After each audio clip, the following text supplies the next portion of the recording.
दोस्तों, मनुष्य का मन बहुत ही चंचल होता है और इसलिए मन में कई तरह के विचार उत्पन्न होते हैं। क्षण भर में ही व्यक्ति का मन कई चीजों को सोचने लगता है। इसलिए तो कहा जाता है कि मन को काबू करना आसान नहीं। लेकिन गौतम बुद्ध मन को नियंत्रित करने के आयामों के बारे में भी बता चुके हैं।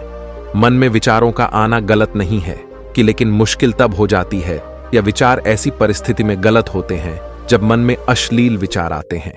कभी कभी तो ना चाहने के बावजूद भी मन में अश्लील विचार आते हैं। अगर आपके मन में भी ऐसे विचार आते हैं तो गौतम बुद्ध की इस कहानी से आपके विचारों में जरूर बदलाव आएगा। दोस्तों, कहानी शुरू करने से पहले यदि आप भी महात्मा बुद्ध को दिल से मानते हैं तो कमेंट में नमो बुद्धाय लिखकर वीडियो को लाइक जरूर करें। तो चलिए शुरू करते हैं इस कहानी को। बुद्ध अपने भिक्षुओं को उपदेश देने के साथ ही उन्हें भिक्षाटन के लिए भेजते थे। एक बार उन्होंने अपने भिक्षु आनंद को भिक्षा लेने के लिए एक श्राविका के घर भेजा।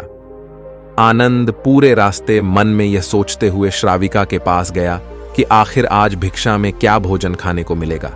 क्योंकि आनंद चंद्रुवंश के राजकुमार थे और बुद्ध के सानिध्य भिक्षु के रूप में दीक्षित हुए थे। हमेशा आनंद को महल में खाने के लिए स्वादिष्ट पकवान मिलते थे, लेकिन आज भिक्षा के रूप में उसे जो भी मिलेगा संतुष्ट होना पड़ेगा। श्राविका के घर पहुंचकर आनंद ने भिक्षा मांगी। श्राविका ने आनंद को बैठने के लिए कहा और भोजन लाने के लिए घर के भीतर चली गई। इधर आनंद फिर से अपने प्रिय भोजन के बारे में सोचने लगे और जैसे ही श्राविका भोजन लेकर आई तो आनंद अचंभित रह गए। आनंद ने देखा कि श्राविका ने उनके लिए उनके पसंदीदा पकवान परोसे हैं और अपने प्रिय भोजन को देखकर वह खुश हो गए। भोजन ग्रहण करते हुए भी आनंद सोच रहे थे कि महल में तो उन्हें भोजन के बाद विश्राम करने की आदत है, लेकिन आज उन्हें भोजन के बाद वापस तेज धूप में चलकर आश्रम जाना होगा। लेकिन भोजन के बाद श्राविका ने आनंद को कुछ समय के लिए विश्राम करने का आग्रह किया।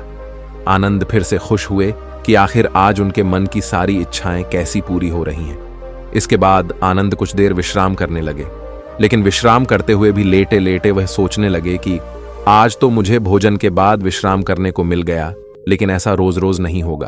जब आनंद विश्राम के बाद उठे तो श्राविका ने कहा कि आप जब तक चाहे यहां ठहर सकते हैं। आनंद अब समझ गए कि ये कोई संयोग नहीं हो सकता। उन्होंने श्राविका से कहा कि मुझे क्षमा कीजिए, क्या आप मेरा मन परख सकती हैं?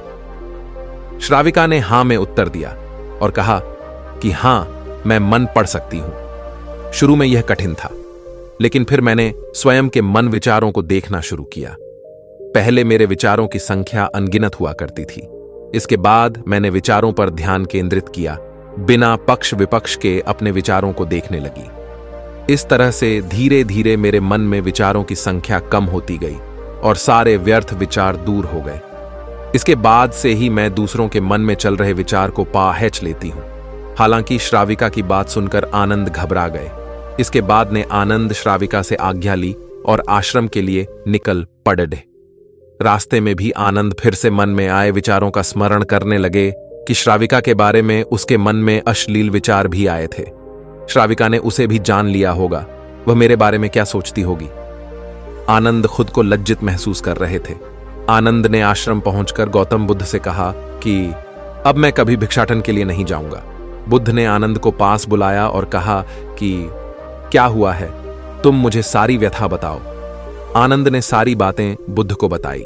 इसके बाद बुद्ध ने कहा कि अगले 1 हफ्ते तक तुम भिक्षाटन के लिए उसी श्राविका के घर पर जाओगे, लेकिन तुम्हें इस बात का ध्यान रखना होगा कि कल भिक्षाटन के लिए जाते हुए तुम अपने चित्त को पूरे होश में रखना। तुम्हारे भीतर क्या विचार उठे उन पर ध्यान केंद्रित करना और यह भी ध्यान रखना कि तुम्हारे मन में कौन सी वासना उठ रही है। तुम कल इन सभी चीजों को ध्यान में रखकर जाना और इसके बाद मुझे वापस आकर बताना। अगले दिन आनंद भिक्षाटन के लिए गए। बुद्ध के बताए अनुसार वह पूरे रास्ते अपने होश को जागृत रखते हुए चल रहे थे। जब श्राविका का घर आया तो आनंद ने भिक्षा मांगी। उसके भीतर कोई वासना नहीं थी और ना ही कोई विचार उत्पन्न हो रहे थे, क्योंकि उसने अपने मन को पूरी तरह जागृत रखा था। आनंद ने भिक्षा ली और आश्रम चला गया। आनंद ने बुद्ध को प्रणाम किया और कहा कि आज उसे जिस आनंद की अनुभूति हुई वह पहले कभी नहीं हुई। तो दोस्तों, उम्मीद करता हूं आपको इस कहानी से एक अच्छी सीख मिली होगी। ये कहानी आपको कैसी लगी हमें कमेंट करके जरूर बताएं और इस वीडियो को अपने दोस्तों के साथ जरूर शेयर करें ताकि उन्हें भी इस कहानी से कुछ सीखने को मिल सके।